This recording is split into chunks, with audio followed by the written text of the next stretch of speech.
been growing my Santa beard. I got my Santa outfit. Ho, ho, ho! Okay, you could say something later on about that, but not right now. Not during the intro, okay?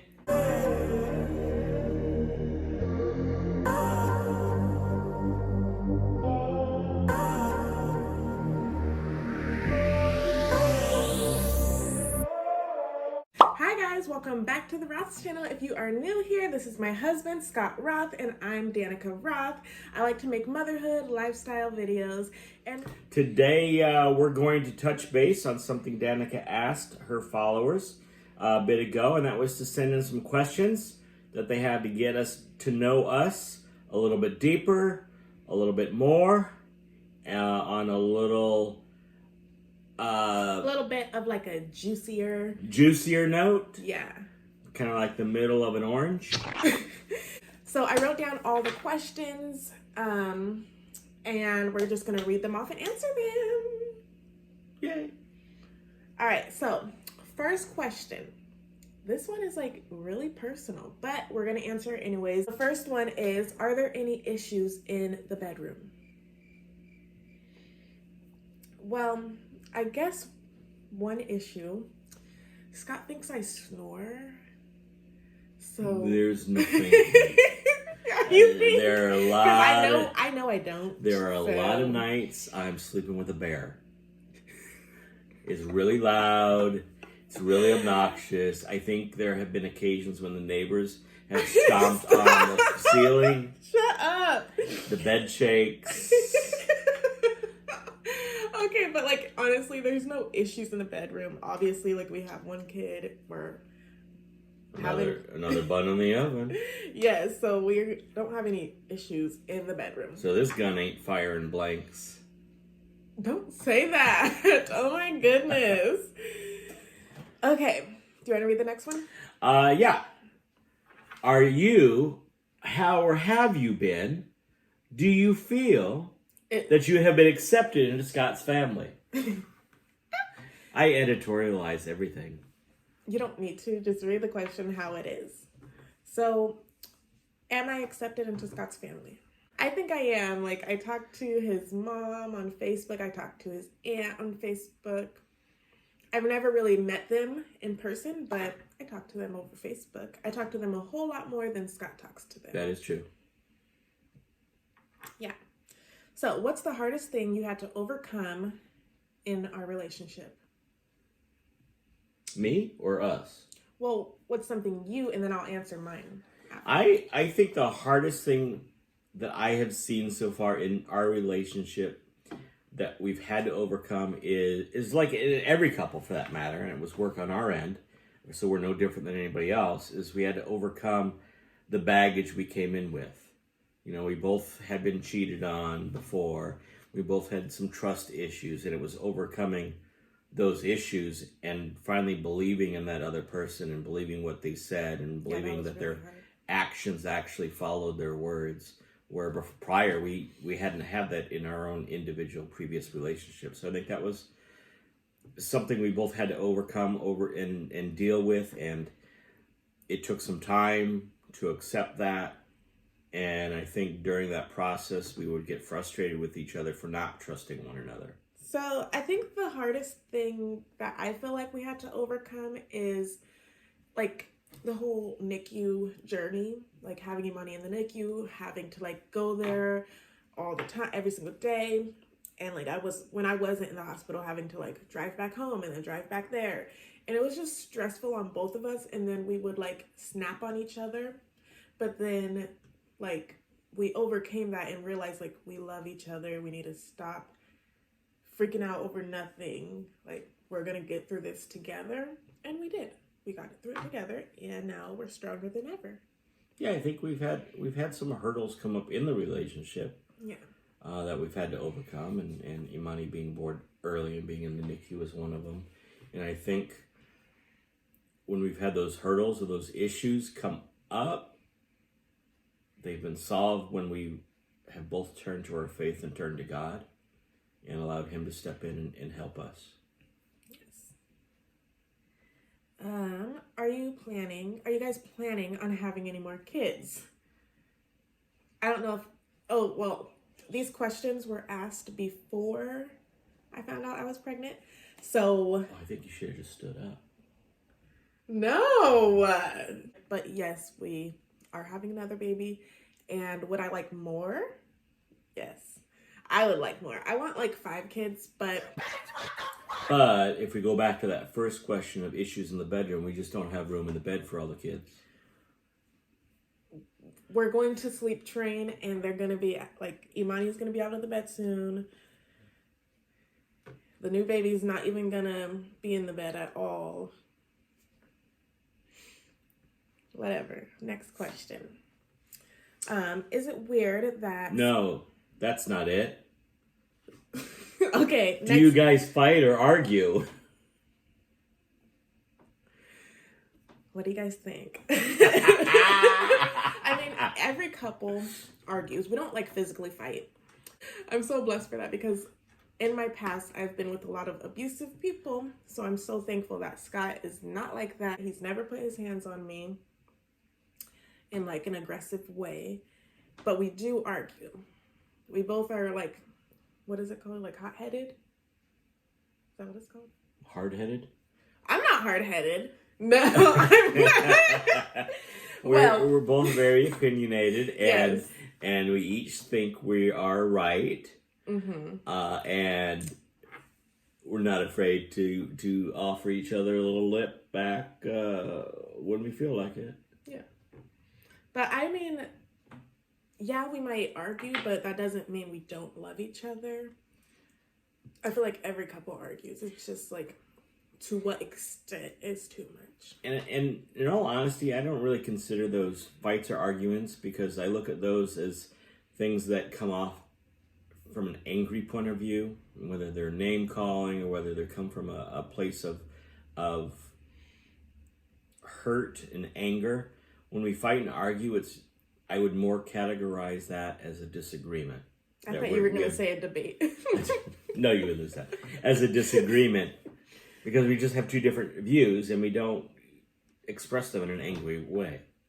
We just express two different views. You said angry? Okay, next question.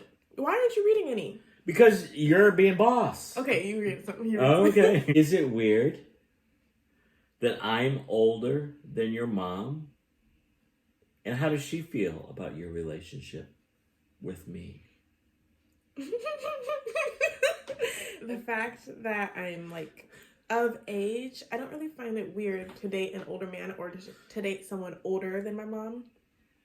I don't even know how much older you are than her.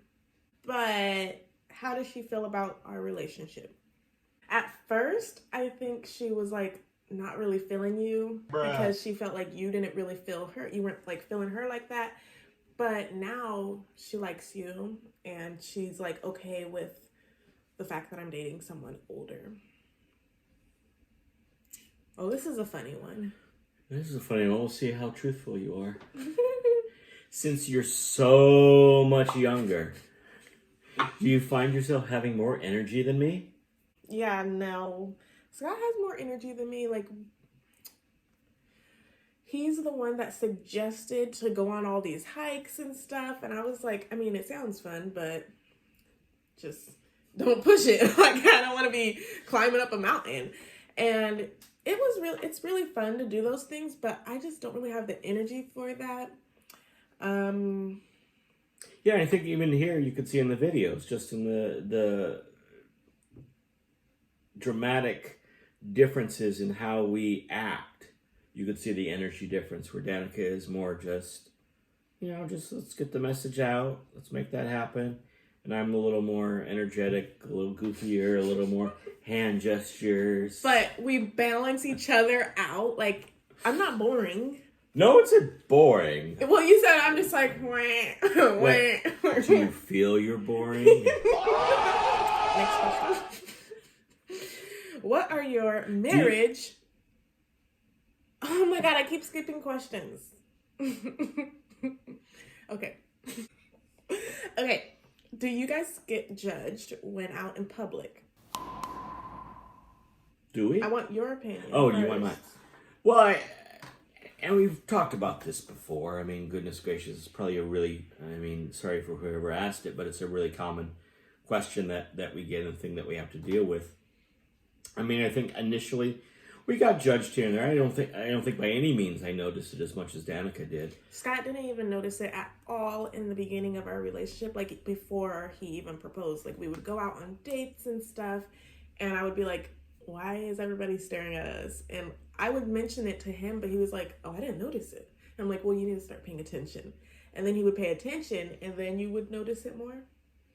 I would notice it here and there, and whenever I noticed it, I would say something. Or there were occasions where I wanted to say something, but Danica would stop me.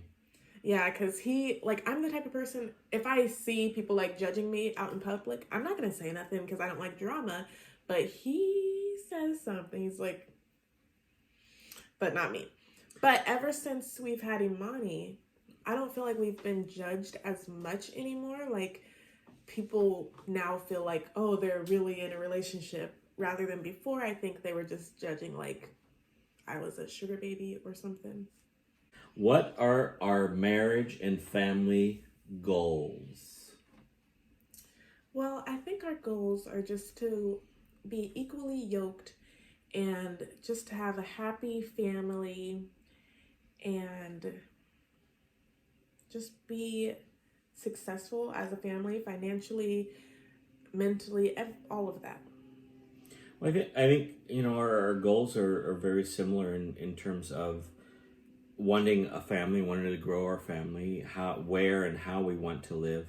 I think, generally speaking, 2020 for most of us has been just an absolutely crazy year with the things that have gone on in this world with the COVID-19 and the illnesses, the deaths, the change in the government, everything like that. And then, you have all the cities throughout this country, different ones, not every city, but certainly a great number of them that have the protest riots for the discrimination that occurs in this world and the police crackdowns. And, it's just been a crazy 2020. And for us, 2020 has started to pull a balance from that crazy part to a year that we'll never forget as well. In this year, and it's talking about our goals. We had a goal to purchase a home, and it was about a 2-year plan to do so. And we worked, we strived hard, we researched, and we were able to do that 2 years early this year. Yes. And then couple that with our new pregnancy. So we're ending 2020, hitting goals that we set early, and hitting goals that we're looking to do even more in 2021. Yes. So, how did we meet? This is like one of the most asked questions. And we met through a dating website. And from there, we just exchanged social media accounts and just hit it off. Like, started hanging out, going out on little dates, and fell in love. Why are you so attracted? Wait. Whoa. Are you so That's true. attracted? Why are you attracted to someone outside of your race? I don't think it's like I'm attracted to someone outside my race. Like, yeah, the obvious, he's white, I'm black. But I don't look at it like that when I'm looking for someone. I don't look at their race and be like, oh, check. Like, I just look at their personality and go from there. Like, his race has nothing to do with why I fell in love with him. No, and it's certainly not about race. I didn't marry Danica the black girl. I married Danica. and that's how I look at her. She's Danica. She has the qualities I love, the qualities I've looked for, the qualities I need, the qualities I'm attracted to, and none of those qualities have anything to do with the color of her skin. Yeah. When I describe my wife, I describe her in those types of adjectives, and none of those adjectives have anything to do with color. Have you always been attracted to older men or younger women? Well, I think for the most part, yes, I have been attracted to older men. I really don't like guys my age. They aren't really mature. They don't got their stuff together. And yeah, what about you?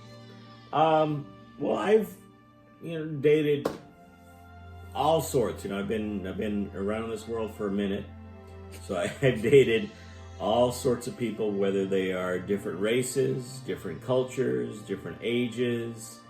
So I don't know if I could say I'm singularly attracted to younger women, but what I have found is younger women have a lot of the similar likes, dislikes, qualities that I do, and their energy level typically is more than someone my age or a little bit younger.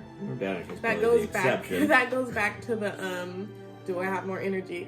Like, no, I don't. So I wanted someone who not only shared some of the fun things that I like to do and some of the qualities that I look for, but I want someone who could keep up with me. And that's what I found. All right. This is the last question. Last but not least, how can we afford for me to be a stay-at-home mom? I feel like that's a little personal, but I've really thought into it. And even if I were to go work some like 9-to-5 job, I would only be making enough to pay for childcare. If that, like, I think it's like $1,000 a kid. Well, I mean, it varies everywhere. And like, that's just crazy when I could just stay home, take care of the house, take care of the kids, and all that. I think generally speaking, and certainly not getting into specifics, I and we are blessed that I have a job that pays fairly well. And, we're certainly not rich by any means, but we are comfortable. But in order to do that, in order to make the sacrifice that Danica can be home, whether it's a sacrifice or not, be home and take care of everybody, take care of the house, we sacrifice some other things. And some of those other things are we work well within our budget. We don't splurge on a lot of things. We don't live outside of our means. We buy in bulk when we can and when we have to. We shop for things on sale. We do thrift stores to get some great bargains on things. I love thrift shopping. So, on one hand you're making, enough, and on the other hand you save enough, and that's the way you do it. The easiest, and this is one of those life lessons, the easiest way for someone to make more money is to save money. So if you can spend less money and save, and that way you're actually making more without even having to do any more. Yes. All right. Thank you guys so much for tuning in to this little Q&A. I hope it was juicy enough for you guys. I got juice in my beard. But like always, stay tuned for another vlog.